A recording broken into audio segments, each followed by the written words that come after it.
Alright, what's good, YouTube? This is Sport Mode Quan coming at y'all with another video. This video is gonna be about the 5 things that I hate about my GR Supra. And yeah, let's get to it. Well, the first thing that I hate is the fact that the Supra doesn't have a trunk release button on the back. So there is no trunk release button on the back. The only way to open it is with the key. You push it once and it'll open. And it opens up. Another way to open it is from inside of the car itself. Unlock it, you push this button. I don't know if it's once or twice, I forgot. Yeah, it's twice, because if you open the door and push the button one time, it's not gonna open. I still don't think it's gonna open. Yeah, it doesn't open. If you open the door and push it once with the unlock button from inside of the trunk, it doesn't open.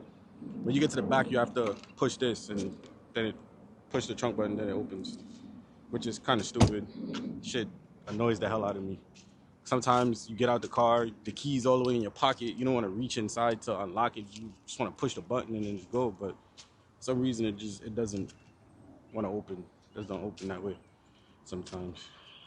All right, so the second thing, what is that? The second thing I hate about the Supra is the seats. The seats in the Supra, they don't they don't recline like all the way back. Like in the back, like see, it doesn't go all the way back. So this is about the best that you're gonna get. Like it doesn't recline all the way back like other cars because it doesn't have a back seat.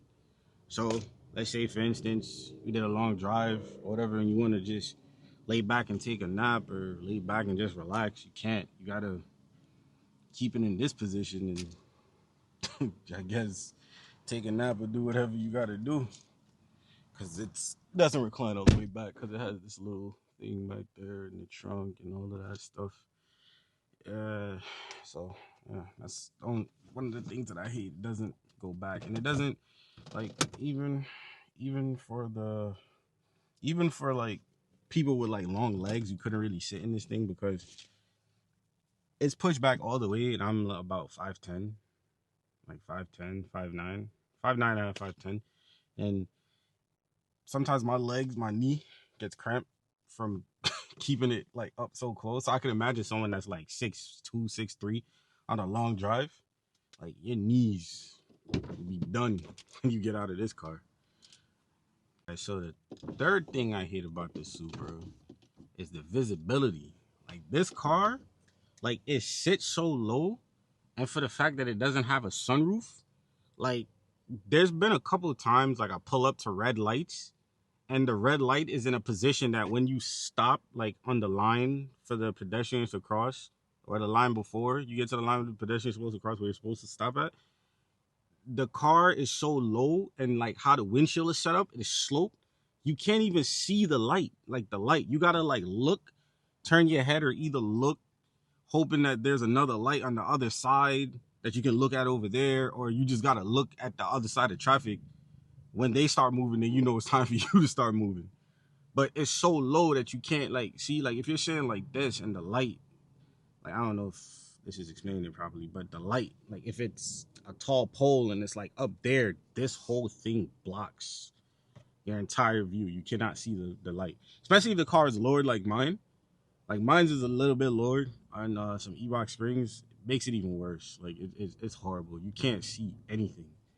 And another thing is the blind spot. Like if you're trying to go over, you can't really see anything. You have to rely on the blind spot monitor, which I don't suggest you rely on.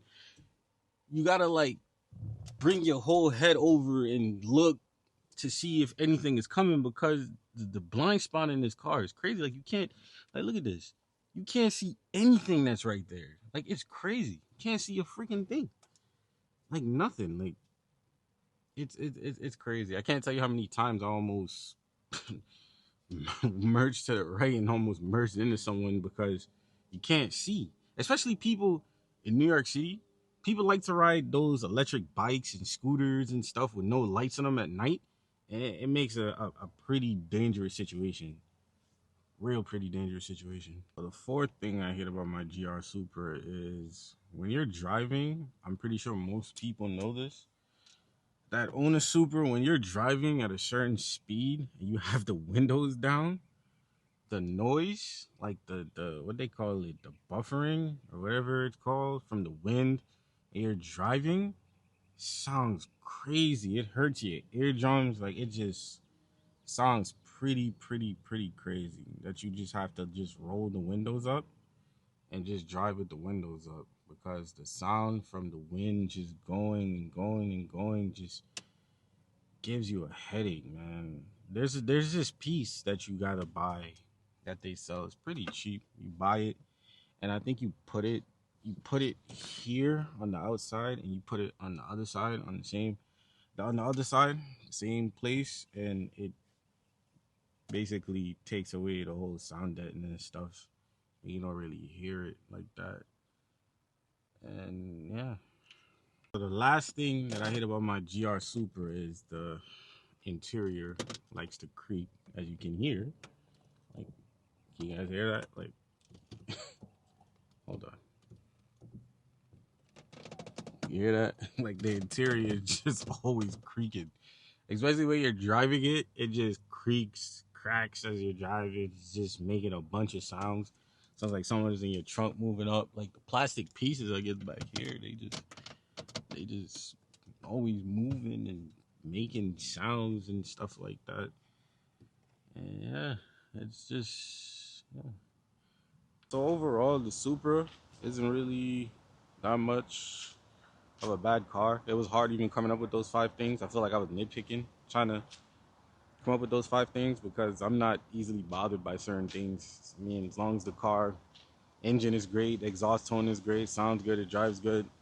That's all for me. That's all I really care about. So it was kind of hard even coming up with those five things because, you know, the Supra is a great car. It's more good, more good outweighs this car than bad, I would say. You know, it's a great car. It's a great overall car. Love it. Best car I've ever had, honestly. So yeah, this was just a quick video on five things that I hate about my GR Supra. The next video is gonna be five things that I love about the car. And I don't even, it's probably hard coming up with even five things that I love because there's a lot of things I love about this car and there's too much to even list. That video will probably take like 2-3 hours to even go through. So yeah, I'll catch you on the next one.